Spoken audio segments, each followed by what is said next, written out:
Can you push that side up so it's even? What's up, everybody? This is Mimi T, and this is... Oh, I guess I'm introducing myself. I'm Satiana Goins. Ooh, first and last name? No, first. Oh, God. You can say Sati G. Sati? Or just Sati. Sati. There you go. I've been talking about for the longest. She's not only my cousin, but she's also my roommate. She's basically my sister and my best friend as well. So, I've studied abroad in Japan, and that's the extent. can you tell them when and what for? It was about a year ago, and I just went to study abroad just to learn more Japanese and experience Japan in Japan, if y'all know what I mean. So everybody, welcome her warmly. So, yay! Okay. I'm gonna do the little kid yay. Yay! Yeah, I do. Oh. Caitlin Riley Ferreira. It's not spelled Ferrari, it's spelled like F-E-R-R-E. Anyway, okay.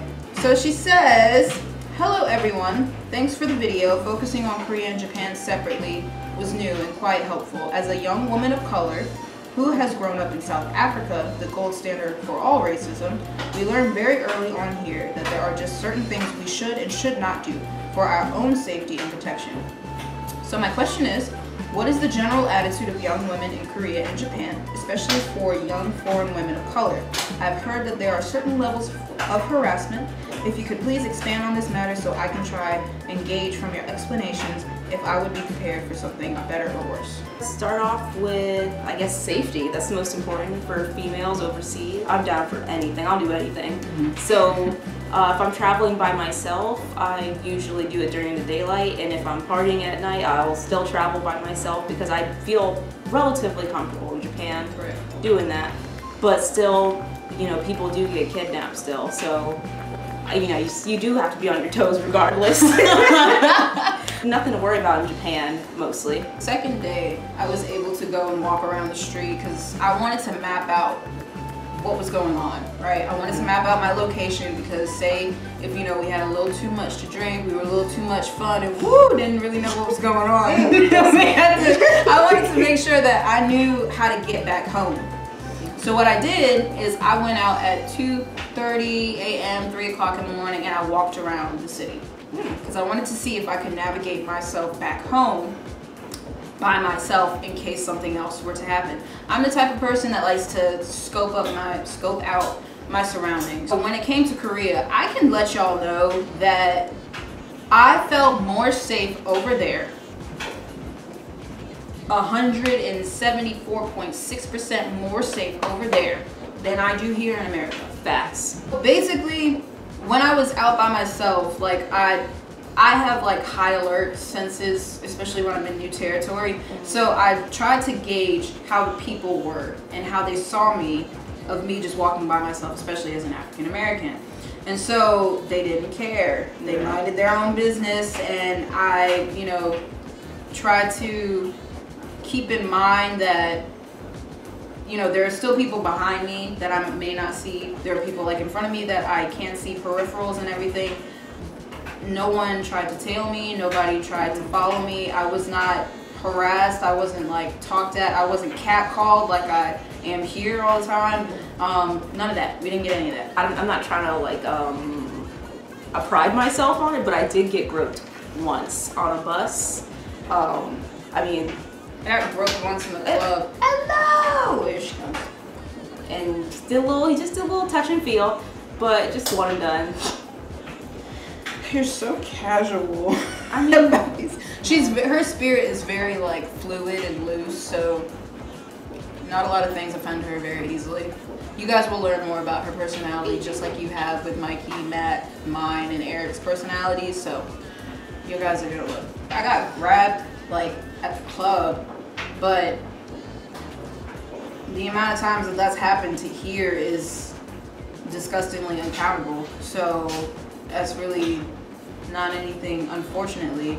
I hate to like say this like as like this is normal, but yeah, in America it's not unheard of. It's not unheard of, and it's disgustingly common to say that it's not uncommon. It's gross. I don't like it. But whatever. I did not feel like I was in danger at all, and we walked from the club streets back to our dorm, usually about 5-6 o'clock in the morning. So we were fine. Like, I never had any encounters where I felt like I needed to piece somebody in the throat. So that was good, pretty much. I did kickboxing before I went, so that might also be why I wasn't really too concerned about that as well, maybe. It could be that. And I feel like they look at your race a little bit, but I didn't give a hoot. I'm loud and proud about myself, and you know, they love that part about me. So, I mean, not to say like the whole Japanese population crazy about me, but for those who were willing to approach me, they usually commented on my lipsticks that are like greens and purples and stuff. Oh, wow, I'm disappointing y'all. But they would come, they would say hi, and say, I love your lipstick, and they wouldn't really say, you know, you're a beautiful black woman. They'd just be like, hey, you know, you're pretty cool. Yeah. So I don't really think you need to be worried about your color. Just be your best self. Yep. Wherever you are, you always need to be aware of your surroundings, period. Whether it is 100% safe country, like they were ranked #1, no killings or whatever, like no, like you always need to be aware of where you're at, who you're with, where the exits are. Like, that's a natural thing that all women with a hoop. I can't deal with you. Naturally, you should always try to make yourself safe in a new environment. When it comes to Japan and Korea, it's not as worrisome as it is in America. I have no clue how it is in South Africa, but there are no, like, you can do this and you can't do that in Korea. Well, for an African American woman. It's not race specific, it's cultural specific. Right. So there's a difference between that. So there are some things, like if I'm giving something to someone, I need to hold my hand or my elbow as I'm doing it, because it's a sign of respect. Now, they're not gonna expect all foreigners to know, like, hey, if you pass me this thing with your hand, like, you're gonna go to hell for the rest of your life. Like, that's not a thing. Like, some people will know, others won't. They don't expect all foreigners to know all about their culture when they get there. They don't expect them to know about the written and unwritten rules. Because when you get to America and you're not from here, when you look at someone, it's not really a good thing. Like, if somebody's staring at you, it's more like a challenge, and people don't like that. In South Korea, when people stare at you, it doesn't mean anything. So, written and unwritten rules are a cultural thing that you have to learn yourself, or if you have people that already live there, they can tell you kind of the unspoken rules. But it's not race related, it's culture related. So, that's my spiel. You have anything to add to that? No, I think you really covered it. I'm speechless. Okay, next question. For questions, a lot of people say that the streets of Korea are a lot safer, especially at night. As a woman, did you ever feel scared, or do you think that in comparison to America, the streets are safer? So we kind of covered it, but to be more specific, compared to America, it's extremely safe. Extremely.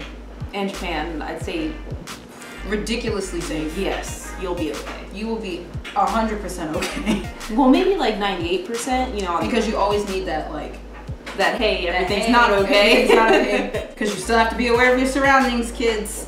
Yeah.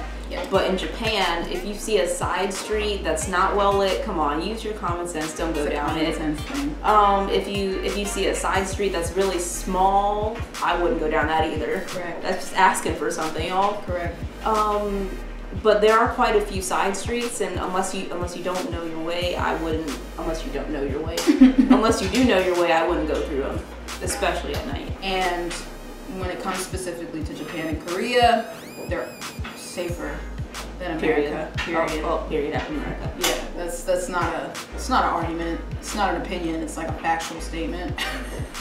Like, I don't know how to emphasize that enough. The fact that I felt so comfortable over there and so safe over there is one of the things that I loved. about it, because I could actually freely explore and go learn and discover new things without having to watch my back, or I could listen to my music without having it be on low because I'm alone. And I don't have to scope the streets 24/7 and have my eyes go back and forth like I'm trying to scan something. Do all women do this, or is it just like it might just be me? I do that too, though. I make sure to keep my music low so I can hear people. It could be majority of women that are safety conscious and that have been exposed to situations that make them safety cautious, right. or have someone that tells them they need to be safety cautious. But I don't know. It's a good question. That is the safety video. Yay! So. Oh, I guess the video doesn't stop. True. Bye, guys. You can say bye. Bye.